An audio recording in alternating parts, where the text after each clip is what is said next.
সুইজারল্যান্ডের জেনেভায় বৈঠক শেষ হয়েছে আবারও কোনো পূর্ণাঙ্গ সমঝোতা ছাড়াই। ইরান বলছে আলোচনা ফলপ্রসূ। আমেরিকা বলছে ইরান তাদের শর্ত না মানলে ট্রাম্প প্রশাসনের সব বিকল্পই টেবিলে রয়েছে। অর্থাৎ কূটনীতির আড়ালে কি যুদ্ধের প্রস্তুতি? আমেরিকার এমন কঠোর অবস্থানের জবাবে ইরানের সর্বোচ্চ নেতা আয়াতুল্লাহ আলী খামেনি হুঁশিয়ারি দিয়েছেন, ইরানের বিরুদ্ধে কোনো অবৈধ আগ্রাসন হলে শত্রুকে দাঁত ভাঙা জবাব দেওয়া হবে। একদিকে আলোচনার টেবিল, অন্যদিকে ইরানের কাছাকাছি অবস্থান করছে ইউএসএস আব্রাহাম লিঙ্কন, আর তার সঙ্গে যোগ দিচ্ছে বিশ্বের সবচেয়ে শক্তিশালী বিমানবাহী রণতরীগুলোর একটি ইউএসএস জেরাল আর ফোর্ড। ইরানও নীরব নয়, হরমুজ প্রণালীতে চলছে যুদ্ধমহড়া, সাথে যুক্ত হচ্ছে চীন ও রাশিয়া। তাহলে কি সংঘাত অনিবার্য, নাকি এটা কেবল চাপের রাজনীতি? এই সমস্ত প্রশ্নের উত্তর নিয়েই আজকের পর্ব, তাই ভিডিও শুরু থেকে শেষ পর্যন্ত আমাদের সাথেই থাকুন।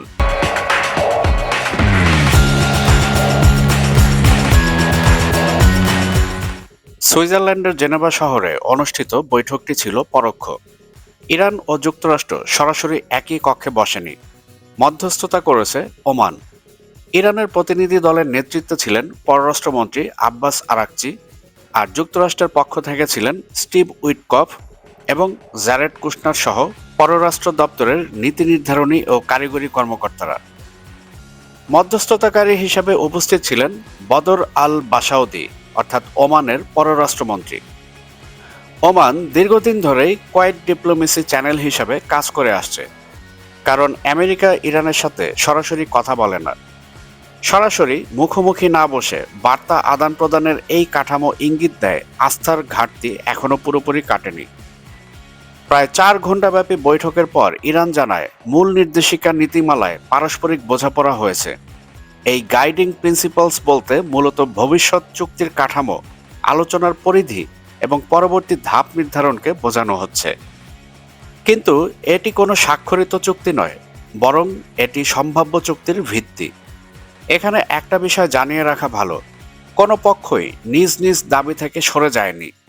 তাই আলোচনা সামনের দিকে এগুলোও কোনো সমাধান হয়নি, কারণ আমেরিকা চায় ইরানের পারমাণবিক কর্মসূচি সম্পূর্ণরূপে বন্ধ করতে, সেই সাথে ব্যালিস্টিক মিসাইল এর পাল্লা 300 কিলোমিটারে নামিয়ে আনতে এবং প্রক্সি বাহিনীকে সহায়তা না করতে, এবং ইরানের এনরিচড ইউরেনিয়ামকে রাশিয়ার হাতে হস্তান্তর করতে। কিন্তু ইরান সাফ জানিয়ে দিয়েছে তারা শুধু ইউরেনিয়াম কর্মসূচি কমাতে রাজি, যদি তাদের উপর থেকে আরোপিত সব নিষেধাজ্ঞা তুলে নেওয়া হয়। তেহরানের ভাষ্য অনুযায়ী আলোচনা গুরুত্বপূর্ণ অগ্রগতি এনেছে।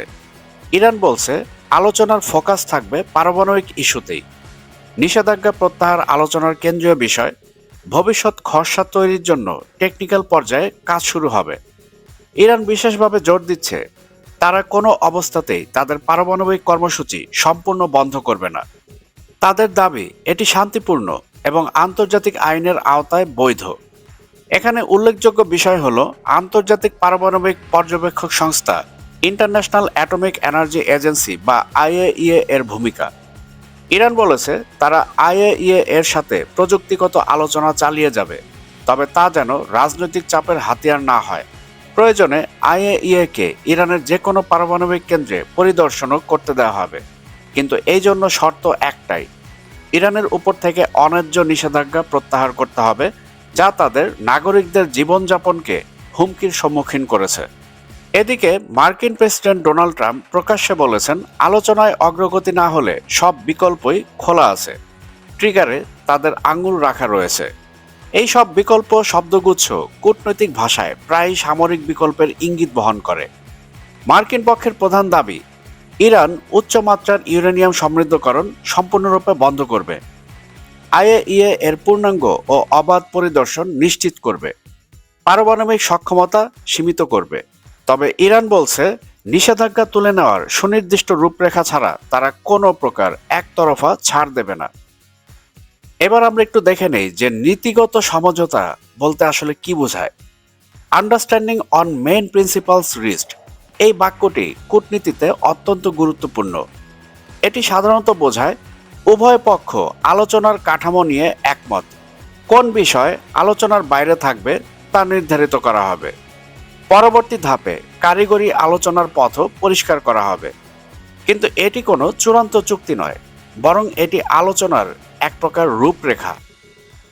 অর্থাৎ যুদ্ধের সম্ভাবনা যেমন পুরোপুরি উড়িয়ে দেওয়া যায় না, তেমনি তা অসম্ভবে বলাও অতিরঞ্জন হবে। এদিকে ইরানের সর্বোচ্চ নেতা আয়াতুল্লাহ আলী খামেনি কঠোর হুঁশিয়ারি প্রদান করেছেন। به نظرشون میرسه که مرتبا میگه رئیس جمهور آمریکا که ارتش ما قوی ترین ارتش دنیاست. قوی ترین ارتش دنیا ممکنه اونچنان گاهی سیلی بخوره که از جا نتوانه بلند شه. তিনি স্পষ্ট করে বলেছেন, ইরানের বিরুদ্ধে কোনো অবৈধ আগ্রাসন হলে তার দাঁত ভাঙা জবাব দেওয়া হবে। এই বক্তব্য যেমন একদিকে অভ্যন্তরীণ রাজনৈতিক বার্তা, তেমনি আন্তর্জাতিক বার্তাও। তিনি কূটনৈতিক আলোচনা চালু রাখার অনুমোদন দিলেও যুক্তরাষ্ট্রের প্রতি গভীর অবিশ্বাস পুনর্ব্যক্ত করেছেন। জনসম্মুখে তিনি তার ঐতিহাসিক ভাষণে বলেন, আমেরিকার শক্তিশালী যুদ্ধজাহাজ রয়েছে, এই বলে আমেরিকা আমাদেরকে ভয়ও দেখাচ্ছে।